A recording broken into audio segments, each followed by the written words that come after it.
As you can see, this is not the usual spot because today we're in the editing studio talking about how I set up my large documentary projects in DaVinci Resolve to keep them organized and efficient throughout the editing process.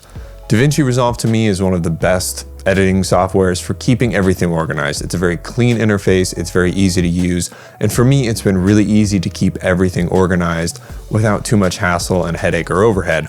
So today I want to show you how I get everything set up and ingest it into DaVinci Resolve and how I keep everything organized to make sure that I maintain a sensible file structure so that I can find all the files I'm looking for.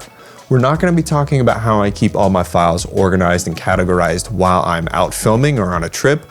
Not for this video, but I do want to do a separate video on how I keep all my files tracked so that when I get home, I know that I didn't delete any files and everything that I'm transferring is where it needs to be. So let's hop into it. We'll get to a little bit of a desk tour as well so you guys can see the setup I'm working with. But without further ado, let's go.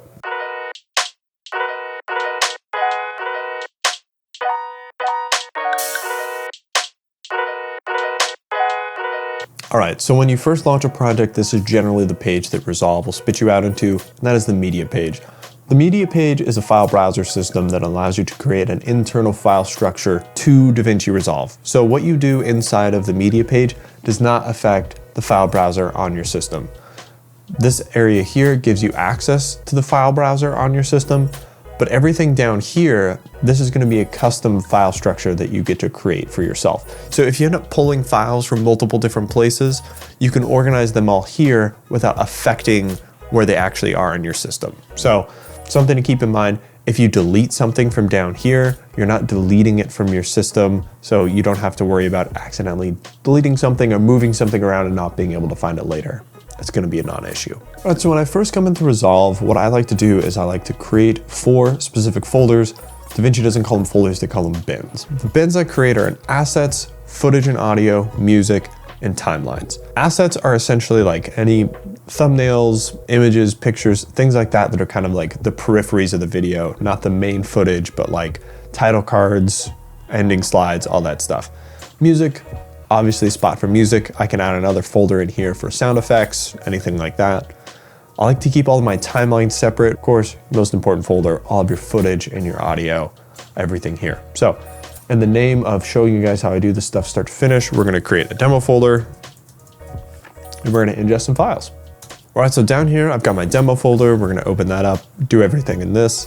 And then up here, this is the file structure on my computer that's holding all of the footage for this trip. So I'm gonna go to footage, and you can see here, I have card A, B, C, D, E, card A for audio, and then these guys right here, these 5, UGN A1, A2, through A4, and B1. These are the main cards that we're shooting off the Atomos cameras. So what I like to do is basically ingest just one card at a time. So we're gonna take UGN A1, we're gonna just take a peek through all of these, highlight all of them. So now you can see everything is down here inside of this demo folder. I can click on these here, I can look over here. If this isn't up here, you can click metadata up here and get rid of audio. Click metadata up here. Right here is where you can view these as thumbnails or as a list. The list is helpful because it will give you all of these fields here, which can be helpful for separating different files once you start mixing files and folders and such. First thing I do after I've kind of scrubbed through everything and made sure everything's okay, I highlight all of these down here in the media pool. I right click and I do update timecode from audio track. So for timecode, I use the DAD-TC1, so those are running into my Atomos external recorder that's mounted on the camera. So I know that every single one of these files should have timecode, and the first thing I want to do before I forget, before I get too many files, is make sure that the timecode gets updated because that's going to be vastly important to the next step here. You can see here the start timecode is 13:57:05 instead of before where it was at like 6 hours. So we know that all of the timecode is up to date, and that is a great place to start. So now that we have the timecode up to date on these clips, the next thing we want to do is we want to bring in some audio and make sure we start to get the audio synced up as well. So the media page inside of DaVinci Resolve has some incredible intuitive features that I really enjoy. And one of them is this. If you're working with an audio recorder, generally it creates a folder for every single take, and then each track within that take is its own separate file. So here you can see we have a ton of different folders. Like here we got label by date, take 11, 12, 13, so on and so forth. It would be a nightmare to go inside of every single one of these folders and pull a V1 track out of it. But DaVinci is smart. I can just grab these, bring them down here, and check that out. It just pulled the files out of each one of the folders. And that's great. You may not always want to do that though. Sometimes you want to just pull the file structure straight from your computer and bring it into DaVinci. Here, we can create another demo really quick and I can show you that. So if you right click on all the folders once you've highlighted them, you have a few options right here on the top. You can just add folder into media pool, add folder and subfolders into media pool, which will just pull that folder and any files and any subfolders and just bring the files into the media pool. Or this one right here, add folder and subfolders into media pool, create bins. That essentially just mirrors the file structure of your computer into Resolve.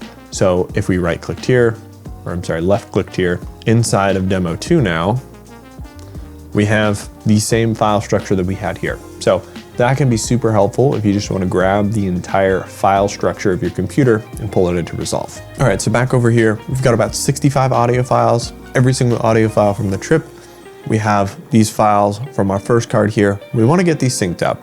The files from the F6 have metadata timecode embedded inside of the metadata from that file. So we don't have to worry about updating any timecode from audio tracks or anything like that. It's already built in. We updated the timecode from these. We want to get those to sync, but we need to be a little careful how we do that. And this is where organizing your files by day can be super helpful with timecode. Timecode resets every single day, so you have to make sure that you're syncing files from the same day. But so we can go up here and we can change our view to the list view, and then we can organize our files by date modified. So now we're gonna have all of our files, as long as you made sure that your audio recorder and both of your cameras were all recording on the same date format and the dates were synced. You can just go here and you can select everything by day, right click, auto sync audio based on timecode. And now you'll see here, a bunch of these files have synced audio, which is absolute game changer. If you've never done this before, it's amazing. Another way you can do this, if you didn't have timecode, is you can still right click, you can still go to auto sync audio, but instead of doing based on timecode, you can do based on waveform. This will take a very long time, especially if you have a ton of files like this. If you just have 1 or 2 files, like you're recording a YouTube video or something, this is absolutely perfect. So you have 4 different options here. You have timecode and waveform, but then you have timecode and append tracks, waveform and append tracks. All append tracks does is it keeps the audio files that were originally with the camera, so either your scratch audio or whatever, and then it appends the file that you're syncing below that. So you would essentially have 4 or 6 audio files, however many you had, synced or embedded to begin with. So when you drag that file in to the timeline, you might have just the stack of audio files beneath it. I tend to just do based on timecode, and then I can go in and change it later if I need to. And let's show you how to do that. So one thing I'll do once I have synced that day's audio is I will go in and see which ones had audio that's synced. I've done this enough times that I trust the timecode, so I know that if a file doesn't have a synced or linked audio with it, I just wasn't recording audio at the time. But one thing I definitely want to do is I want to make sure that the file is set to play the camera's scratch audio and not the linear timecode. Linear timecode sounds terrible, and it's not useful for anything other than sound effects. So I see these ones here don't have any synced audio, so I'm going to highlight these and highlight this one. I'm going to right click on them, go to clip attributes, go to audio, and so it's got 4 different tracks here, all in mono. I know specifically for my camera, embedded channel 1 is going to be silent, embedded channel 2 is going to be the linear timecode. So I'm just going to delete all of those, just leave 1, swap it over to stereo because I know the camera is recording in stereo with a left and a right microphone. I'm going to set the left channel to channel 3 and the right channel to channel 4 and click OK. Also, I should apologize. It is allergy season and my allergies are going crazy. So essentially, I repeat that process with every single folder in my footage here. So we just did A1, I'll do A2, A3, A4, so on and so forth until everything's synced, handle any issues. Important piece I forgot to mention with the proxy generator really quick. Once you bring files in, you're gonna notice a few things in the file. There's these little 3 dots here. You can click on that. That's just a quick menu that brings up file name, resolution, frame rate, just some metadata about it. But then you have these two right here. You have this little camera clip icon and you have this little music icon. The little music note just means that that file contains audio. Next to it, the little camera with the little clip, that means that you have proxy media linked to that. And that is especially important to remember if you know you've generated proxies and you're not seeing that. You may want to go up here to playback, go to proxy handling, make sure proxies preferred is on. If you disable all proxies, that goes away. You also may need to relink your proxies, which is similar to relinking clips. If you accidentally move a clip somewhere in a folder or you sync something and now it's not there, if you right click on a file, you have the option to relink selected clips, and that finds the entire clip, or up a little bit higher, you can relink proxy media if you accidentally move your proxies. You can also unlink proxy media if you want to unlink it, move your proxy somewhere else and then relink them later. You can do that here as well. So just an important piece that I forgot. All right, so once I have ingested all of the files from all of my cards, gotten all the audio synced, the timecode synced, all the clips synced, I will just have a folder that's got all my files in it. And the next thing for me to do is start going through those files one by one, categorizing them, marking them, and organizing them. This is a very lengthy process, but it really, really helps me create an organized project and move smoothly through my editing process. So if you look at this here, this is my footage and audio bin, and inside of this bin, I've created a bunch of different sub bins. Got dancing, interviews, education and reading, establishing, all sorts of stuff. These are ones specific to this project, and it's scenes that I know I'm gonna be working with. And I've created more as I've gone and moved things around and categorized things. But this process right here is really where you start to get to know your footage and start to really develop your editing process. So I'll go through, I'm very thankful that I have the DaVinci Resolve speed editor to really help me go through, mark up things faster, scrub through my footage faster. It just provides a much nicer workflow. So I'll take each file, start at the top, and I will scrub through it, just kind of looking through everything, what's happening.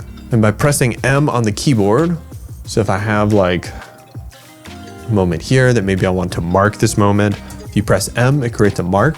You press M again in the same spot, pulls up the marker dialog box. I really like to change the color. Your first one is going to be teal or blue by default. If I know it's a really good moment, I'll tend to mark it with gold or red or something like that. So this is a really easy way to start categorizing and organizing your footage so that way once you start editing, you're not spending endless hours scrubbing around looking for specific moments.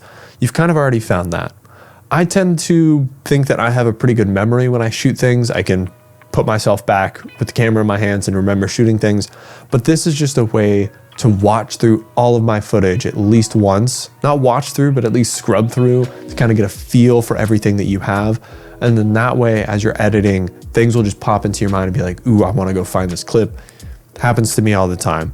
But if you remember just back from shooting, you're like, oh, I know I shot this, but you have no idea where it is inside of DaVinci once you've ingested all the footage. It can take you forever. It can just be really frustrating. So that's why I like to scrub through everything and then categorize later. So I can, Richard working with fire, so I can say cooking, that's not how you spell cooking, cooking with Richard or something.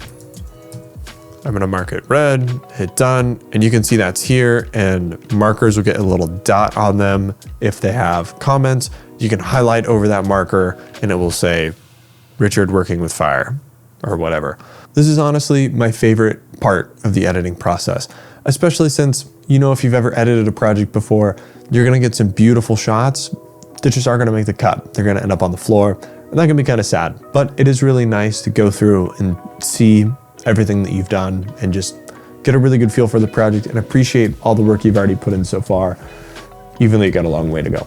So this is where I'm gonna start going through each and every single one of these and pulling all of these files into these bins here so that I know, like I said, I pulled all of these from food and meals. So that now when I go into food and meals, everything in here is relating to food and meals. I develop my own system for when I have really long takes that have a bunch of different components of them. You can clip those up and create subclips and move them into specific folders. I just tend to pick one folder and stick with it and just figure it out later. So like I said, we got a bunch of different folders here, and this one is very important. is sync issues. So as I'm scrubbing through things, inevitably I'm gonna find something that has some sync issues. I like to just handle all of those things at once. So I throw all those clips in a folder of sync issues and I'll take care of them all.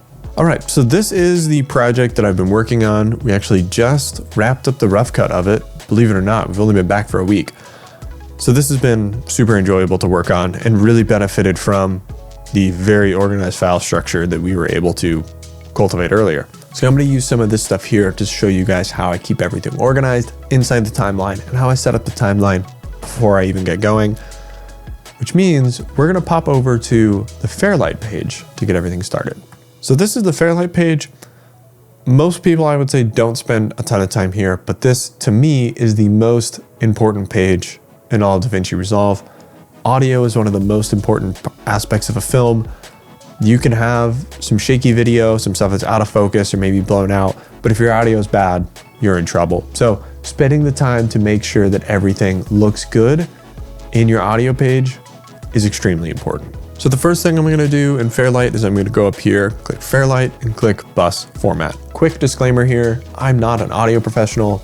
Audio is one of my favorite aspects of making documentary films. I love the process of audio and mixing sound, but I'm not an audio professional. So I've seen other people do this. I've done my research. I think most of the stuff is pretty accurate from what I can tell, but I'm not an audio professional. Anyways, so first thing I do is open up bus formats. And when you have a project, you will always have a main bus that's gonna start out. I suggest leaving that. Then I create 3 more: dialogue, music, and sound effects. These are kind of the 3 main categories of audio every single movie, documentary, video has. You have your dialogue, your people talking, you have your music, which is giving your project tone and feeling, and then you have sound effects, footsteps, impacts, explosions, people pouring liquids, all sorts of that stuff. And I like to keep those 3 things separated so that I can turn off my dialogue or turn off my music and just listen to one thing or the other, and then mixing everything specially. It's just another way for me to keep my project organized. So to add buses, you just click add bus. So you have your 4 buses here. They're labeled down here with main, dialogue, music, and sound effects. So this little plus right here is your bus outputs. So I want to make sure that dialogue is going to main, music is going to main, and sound effects is going to main. All my separate buses should be sending to the main output bus, and the main output bus here has no outputs. No outputs, it's the main one.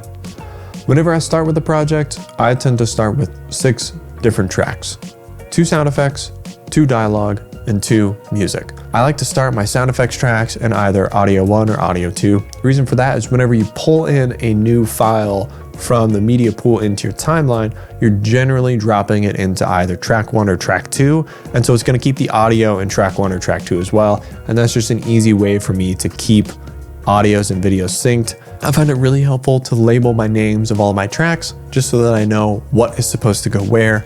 And I have 1 track for each person that has dialogue, sometimes 2 if they're on different mics that I need to mix those separately.